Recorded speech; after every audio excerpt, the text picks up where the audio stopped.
Hello, hello, hello, hello. Thank you so much for choosing to listen to this podcast. I am really happy that you're here and I hope you're doing well.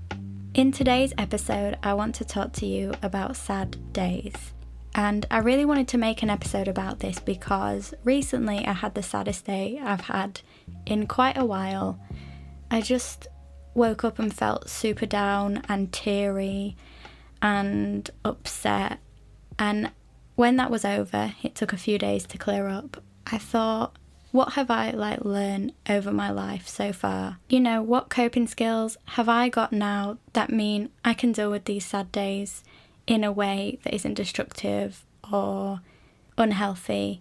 And that made me write this little list. And I just really want to share with you today these things that personally help me when I'm having bad days. Of course, everyone's definition of a bad day or a sad day is completely different to the next person's. And in this episode, I'm just going to talk about the things that personally help me. So when I'm stuck in my head, when I can't deal with my thoughts very well, when I'm overwhelmed and when I'm feeling down, these are the kind of decisions and actions that I take personally to try and get me through the hard times. So number one is do the minimum. When you're having a sad day, just know it's okay to just exist and just do the bare minimum that you have to do. Just getting done the things that you need to do, such as responsibilities like feeding a pet or taking your medication or something silly like putting the bins out. Just do those little things, make a little list and just focus on that. Things like going to work if you can't avoid that, or going to school if you really have to do that and can't pause things, then that is the bare minimum. Don't push yourself to do any more, because if you are having a sad day, it's most likely that you don't have the energy to do more than just the bare minimum. So number two is, if you can rearrange, do. So just in terms of my process here, if I'm struggling and I wake up and I just know that the day is not going to be a positive one for me, I take a look at my list. And side note, but lists are so important to me for maintaining my own mental health and organisation. So I do use them every single day to stay organised, even if it's just with personal duties, self-care, that kind of thing. So what I do is, if I'm struggling, I go through my list and I just get rid of the things that aren't super necessary or urgent for that day. For me, that could be messaging certain people back because I know they'll understand, or bits of cleaning or housework or general work that are not urgent and not necessary for me to do on that day when my mind is just not present. I know it can be quite hard sometimes to admit that we're not going to get everything on our list done, and we can put a lot of pressure on ourselves, but listen, there are things that you can do tomorrow and there are things that you can do next week, and I think just delegating yourself the tasks that only have to be done can free up a lot of that mental pressure of, oh my god, I've got so much to do and I'm really not feeling it. Now, moving on to number three, forgive and accept. So after I've just got my list down to the minimum and I've accepted that I'm going to rearrange some stuff to other days, I personally end up feeling a little bit guilty. I feel guilty that I'm not up to my usual standard, or that my energy is lower than it typically is, or that I'm not doing enough to feel like I'm worth something in society. And I know there's no quick fix to these feelings and it is a process, but if we get one thing straight here, it's going to be this single thing. You have to forgive yourself. Bad days are normal, being sad is normal, it is completely, utterly typical and normal and human to not feel positive all the time. It doesn't make you a bad person. And truly, life is harder than ever right now, with a million things to think about and worry about, and sometimes you don't even have anything to actually worry about and you still are worrying about things. Sometimes it's just your own brain causing this. And the one thing you can control and can do right now is just please try to be a bit more gentle with yourself. There's nothing you can do to quickly fix the sadness you're feeling, but you can help yourself along by being gentle and soft with you. It's not your fault you're feeling these feelings, and it's okay to have these days where you just feel off. And sometimes they might even last longer than a day. Sometimes you might even need a little bit of help from the outside world. But what we're not going to do is feel guilty that we feel down or sad or upset. It is what it is, and we just need to get through today. So please, allow yourself these feelings without feeling guilty that you can't function as normal right now. Number 4, ask for help if you need it. So something important to say is there is absolutely no shame in needing support, not one tiny percentage of shame. I have personally used helplines before, and I always will if I need that kind of anonymous support. Instead, maybe you have a trusted friend or a therapist or a counsellor, or maybe a helpline is right for you, just any way to get out your thoughts. And there's no shame of asking for that help or feeling like you need a bit more guidance or comfort while you're going through a hard time. On the contrary though, if you are a person who deals with your sadness better by kind of dealing with it internally and not talking to people, then that's fine too. I believe that you'll know what's right for you, and there's no wrong way of dealing with sad days as long as you just stay safe and try and get through that day, and just know support is there if you do require it. Number 5 is comfort. This might look like a million different things to a million different people, and I think here I'm just asking you to think about comfort for you. So in my own experience, if I'm really feeling down, I like to do a quick tidy up.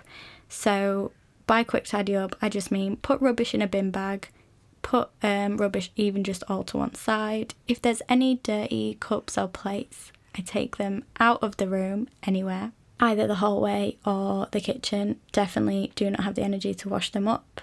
And I fluff my pillows up a bit, kind of messily make my bed so it's a bit more organised and ultimately more comfortable for me.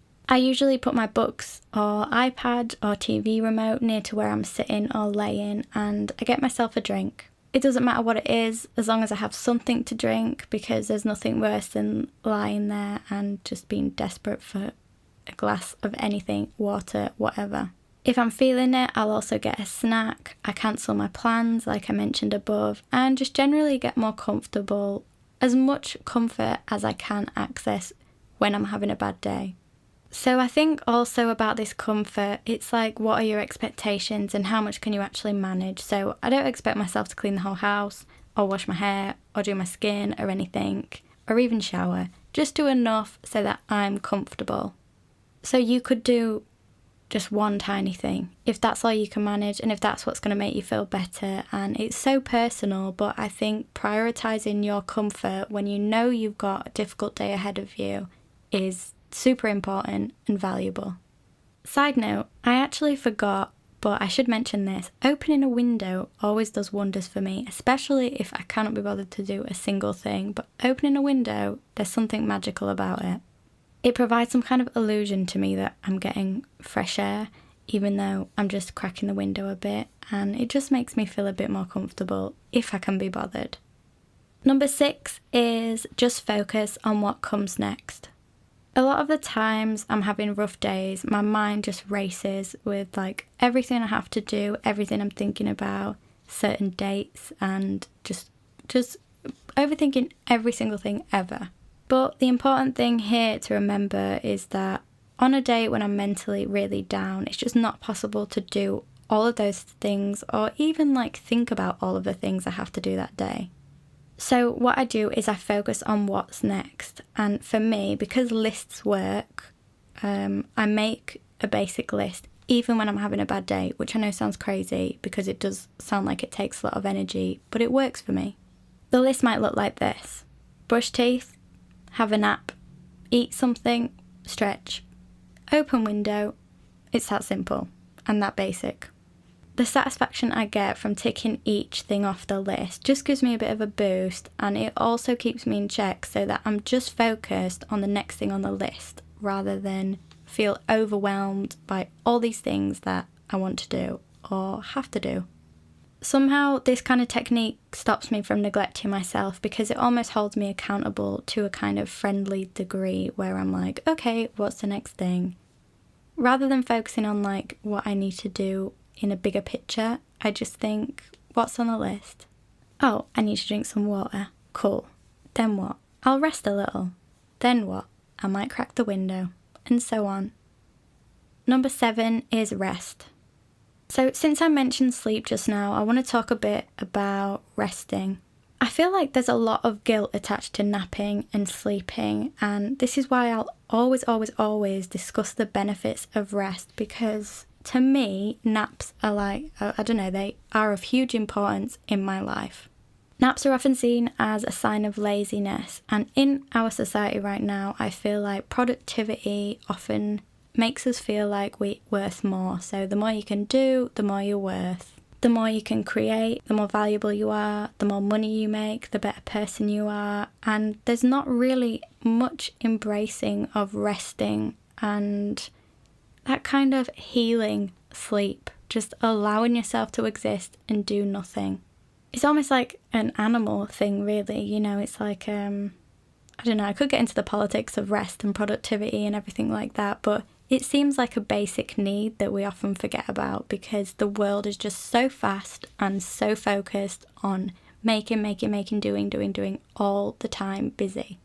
I know for a lot of people there is hardly any time because of our kind of lifestyles and because of jobs and work that we have to do to pay the bills that you might not have time to get a good nap in. But if you do get the chance to rest, just a tiny little nap here and there, and if your mind allows you to do it, of course, I urge you to welcome naps into your life. Now, to convince you a little bit more, we know that naps can boost energy, but I did a little Google and found out that in terms of mental health, naps are actually proven to improve your cognitive flexibility, which is basically a term to explain your ability to shift your thinking from concept to concept and to adapt to new information.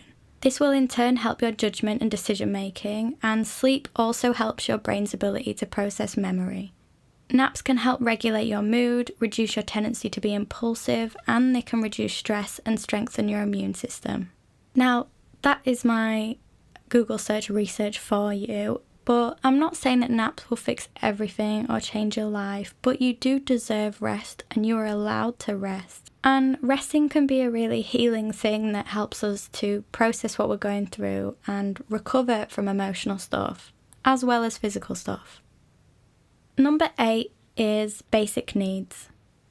So on the same kind of subject as rest, I think it's really helpful to check in with ourselves about our basic needs, especially on a sad day.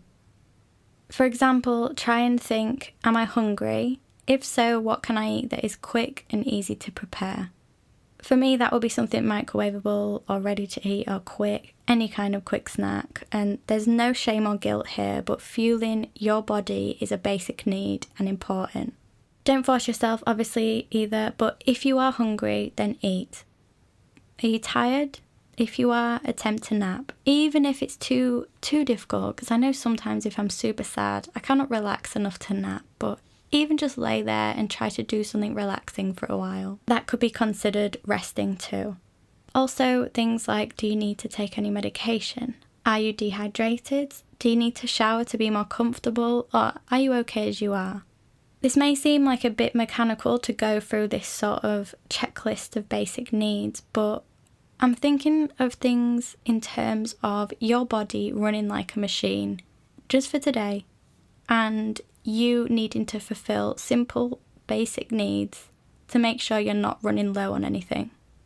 When I think about myself in this way of basic needs and fulfilling those basic needs, it just helps me to not neglect myself and to make sure that I'm not kind of missing something from my day. Number 9 is do things your way. So we've all heard those people who just tell you to do yoga or go for a run or anything like that, and I want to use this time to just say, you have to do what works for you. So for me, I do like to go on a walk, even if it's just around the block, and it does improve my mood slightly when I'm feeling down. But also, I'm not going to sit here and tell you that you should do that exact same thing and that it's going to change your life and help you loads, because you're not me and I'm not you, and there is no quick fix and no one size fits all for recovering or for healing on a bad day. So what brings you comfort?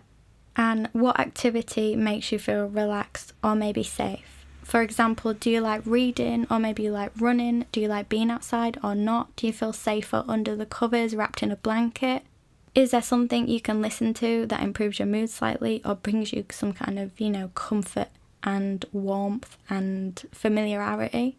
Maybe you like crafting or knitting or doing absolutely nothing, or maybe you like cleaning. Whatever it is, it's all great in my eyes if it's going to help you pass the time on a bad day and just get you through that hard day or even hard week, hard month, hard year. Just find those little things that comfort you. I'm not going to say they will sort your mood out and fix everything, but they will bring you some kind of comfort. And I think comfort as a need is something that deserves to be fulfilled. You know best, you know yourself, and I think you have to just try and listen to your instinct and go with it. Sometimes finding the things that help you through these sad days will take a bit of experimenting, and sometimes it'll be harder than others, but there will always be more sad days, unfortunately. But the one thing that comes out of them that is a good thing is that we'll always be getting better equipped to deal with them, which is good. Number 10 is tomorrow is a new day.